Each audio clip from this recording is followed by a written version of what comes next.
How's it going, y'all? Back here with a new damn video. Here to talk about the Eagles preseason week 1. Eagles versus the Packers. How do I feel about it? It was a good game. Of course, we got blown the hell out, but that's not the point of the damn. That's not the point. People worry about the scores and wins and losses. Let me tell you something. We went 4-0 before in the preseason. We went 3-1 the preseason before, and at the end of the day, we did nothing in the regular season. It means zero preseason. Preseason is about evaluating talent and see what they bring to the table. You watch every play, every snap of every player. You see how they play, how they move, how they adjust. You watch the film, etc., etc., etc. Wins mean nothing in the preseason, okay? Just like Mike Mayock said tonight, they mean nothing. But let's just get down to it, okay? Carson Wentz had a really solid game. He started out a little shaky at first, but well, I wouldn't say shaky. He was getting pressured a lot, which I will touch on in 1 minute.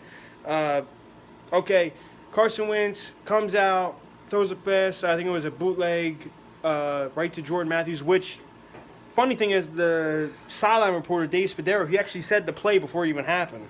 20 minutes, 10 minutes before the play even happened, he said that Doug Peterson told him he was going to call that play. Called the play, okay? So bootleg boom to Jordan Matthews, cool, that's fine, okay. Then we go down, okay. Next thing you know, he's sacked. Okay. Then he makes a play under pressure. He's about to get sacked. He makes a play to Jordan Matthews.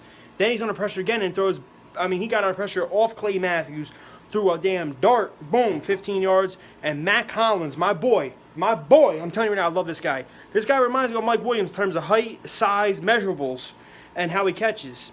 Not in terms of every all-around package, you know what I mean? But he was shoving guys off him. He was making dudes look embarrassing, dude. He was straight up stiff arming guys to the damn dirt. Okay, well we'll touch on him in a second, but thing concerning me, the offensive line.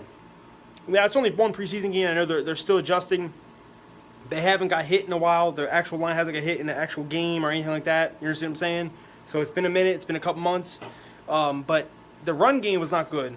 The Blunt was getting stuffed, and don't get me wrong, Packers have a solid, like Mike Daniels, he's a solid defensive lineman, but their defensive line isn't that good. And I'm like, okay, what the hell is this? We're getting stuff. Then we're picking up a couple yards, but then we're getting sacked, and the line just looked really shaky. And I know Brandon Brooks was out, the starting guard for us, but one guard shouldn't make that much of a difference when you have both your tackles out there and your center. But I don't know. That's just my opinion on the line. We'll see more as the games go on. Carson, as I said, looks solid. Now, let's get down to, I already touched on the corners, so touch on wins. Matt Collins, what was I about to tell you? Matt Collins. Great game by him. He made great catches when needed be. He also had that great touchdown, like I told you, but he was consistent all game long. And I love his height, everything. And I told you, he was a 4th-round pick. He would have easily been a 2nd-round pick if he would have played more at wide receiver. He was a special teams guy, strictly special teams. He's a great blocker on special teams. He can also catch punts if you need him to, but he's all-around great special teams guy. But when he did line up at receiver for Carolina, okay, when he did line up at receiver for them, he averaged 20 yards a catch. He has multiple touchdowns on his resume. The guy is a deep threat for his size, and I look at the way he catches the ball, the way he handles the ball. He reminds me of Mike Evans in terms of those. But if he played straight up wide receiver his whole career, he would have easily been a 2nd-round pick. I also seen him at training camp, and the whole time he practiced with no gloves, bare hands, and he was catching one-hand catches and stuff like that, which is really amazing, So once you put the gloves on, you're 10 times better. Great game by him. Bryce Treggs, I think he had 8 catches for 100-something yards or close to it. He had a really good game too. Salute to him, and great catches. He also made some really good catches. Not just the yards. He made some catches that were tough, to get those yards. Matt McGloin, bum, whatever. 3rd string doesn't even matter. 3rd string quarterback doesn't matter.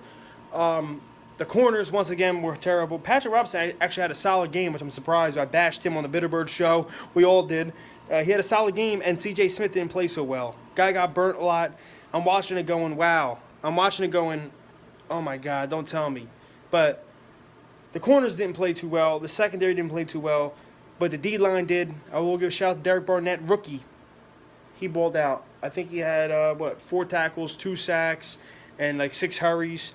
And He did a lot more than a lot of other rookie pass rushers like Taco, Charlton. I don't even know what Myles Garrett did, But that's about it. Like, favorite, subscribe, and comment below. Back here, I think preseason week 2. This is only week 1, so I'm just saying what I saw and what I feel. Nothing too big. It ain't real. The real season doesn't start until September. But let's go Birds, baby.